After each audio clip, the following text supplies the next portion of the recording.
Évidemment, on sait tous que l'urgence est là.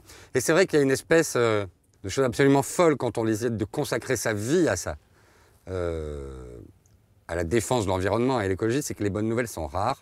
C'est que les bonnes nouvelles, si elles viennent, seront à très long terme.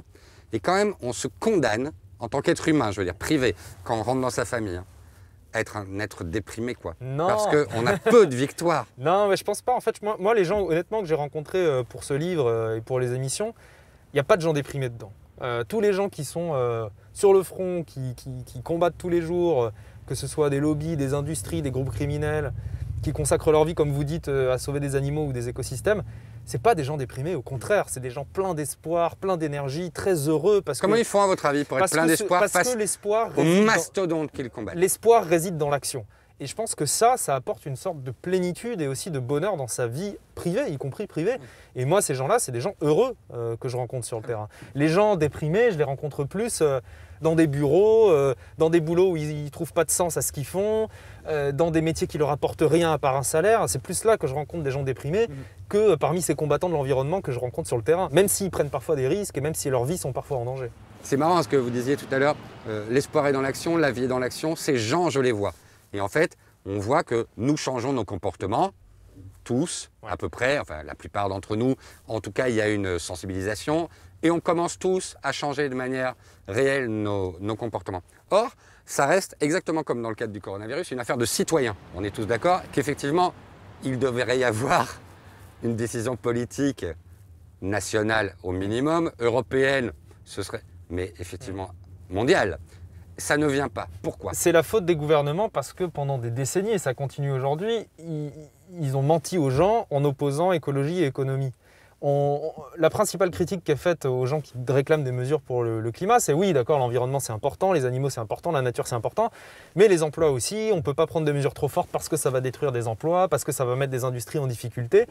Et ce discours est répété de génération en génération d'hommes politiques et de femmes politiques. Donc ça finit par rentrer chez les gens. Mais sauf que ce discours n'a ni queue ni tête. Parce que écologie et économie sont liés. On le voit bien avec la crise du coronavirus. Il ne peut pas y avoir d'économie stable. Il ne peut pas y avoir de pays riches, prospères, avec des gens qui ont du travail, qui gagnent leur vie, qui sont dans le confort, si on est dans l'instabilité permanente. Et la crise écologique, ça va être 10 fois pire que la crise du coronavirus. L'emballement climatique, la multiplication des catastrophes, la sécheresse, les millions de gens qui vont se retrouver sur les routes, qui vont devenir réfugiés climatiques, tout ça va perturber l'économie, va fragiliser l'économie. Il ne peut pas y avoir de stabilité dans le business si tous les écosystèmes s'effondrent. C'est complètement contradictoire. Donc même d'un point de vue purement économique, purement sur le thème de l'emploi, on a intérêt à prendre aujourd'hui des mesures fortes pour préserver l'environnement, pour limiter les dégâts. Il y a un exemple très bête que je raconte dans mon livre, enfin un exemple très parlant que je raconte dans mon livre, c'est sur l'industrie du charbon en Australie. Bon, en Australie, donc premier exportateur mondial de charbon, donc ils ont des mines immenses de charbon et ils exportent ce charbon vers notamment l'Asie. Le charbon, c'est le plus gros pollueur du monde. Ça dégage encore plus de gaz à effet de serre que le pétrole, le gaz, etc. Bon. En Australie, le discours, c'est de dire oui, certes, ça pollue, oui, ça participe au réchauffement de manière gigantesque, mais ça crée des emplois. Sauf qu'à long terme, ça n'a pas de sens parce que en Australie, la grande barrière de corail est en train de crever à cause du réchauffement climatique.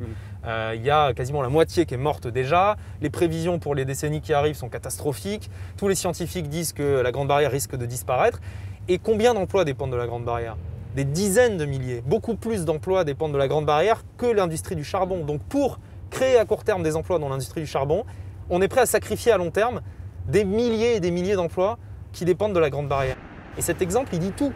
Il dit qu'on réfléchit à court terme et que les gouvernements, pour ne pas avoir d'opposition dans l'immédiat, pour ne pas fâcher certains lobbies, pour ne pas avoir ce qu'ils peuvent considérer comme des emmerdes, eh ben, ils préfèrent reculer les décisions que prendre des mesures fortes aujourd'hui. Sauf que ce que disent les scientifiques, c'est que plus on va attendre, plus il va falloir que ces mesures soient radicales. Plus on les prendra tard, plus elles devront être fortes et contraignantes. Donc plus elles seront douloureuses. Donc il vaut mieux agir maintenant pour éviter des mesures encore pires, encore plus contraignantes dans les décennies qui viennent. Et ça, c'est compliqué parce que les mesures qu'on prendrait aujourd'hui n'auraient pas d'effet dans les années qui viennent. C'est ça le problème avec le dérèglement climatique et la biodiversité, c'est qu'il y a une inertie. Donc même si on prenait des mesures très fortes pour protéger le climat aujourd'hui, les glaciers continueraient à fondre pendant 20, 30, 40 ans et on verrait les effets dans tellement longtemps, entre guillemets, à l'échelle d'une vie, que l'homme politique qui déciderait ça ne récolterait pas les fruits des mesures qu'il a décidées. Et c'est pour ça qu'on recule, parce qu'on ne veut pas prendre des décisions qui peuvent être impopulaires sur le papier, sauf qu'on n'a pas le choix. On préférerait tous pouvoir vivre comme on veut, sans contrainte, sans se poser la question de l'impact sur l'environnement, mais sauf que c'est plus possible aujourd'hui. Parce que sinon on continue à se comporter comme ça, eh ben on sait très bien ce qui va se passer. C'est nos enfants qui vont subir un monde où l'accès aux ressources n'est plus garanti, où le confort n'est plus garanti, où la sécurité n'est plus garantie, où l'accès à une alimentation stable et suffisante pour être en bonne santé n'est plus garanti. Tout ça, c'est menacé.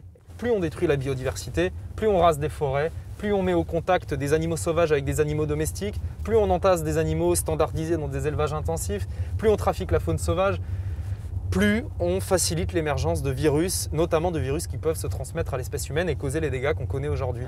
Et les scientifiques de l'ONU, qui ont sorti un rapport il y a un mois, avertissent là-dessus, disent « Attention, les pandémies vont se multiplier, elles seront plus meurtrières que celles du coronavirus. On en aura probablement une tous les 10 ans. Je ne sais pas si ça vous fait rêver, mais moi pas du tout. Déjà celle-là, elle pourrit la vie de millions de gens, elle détruit des vies, elle fait chier tout le monde. Alors je vous laisse imaginer ce que ça sera quand ça sera pire. C'est vachement gai de parler avec vous. Ah, mais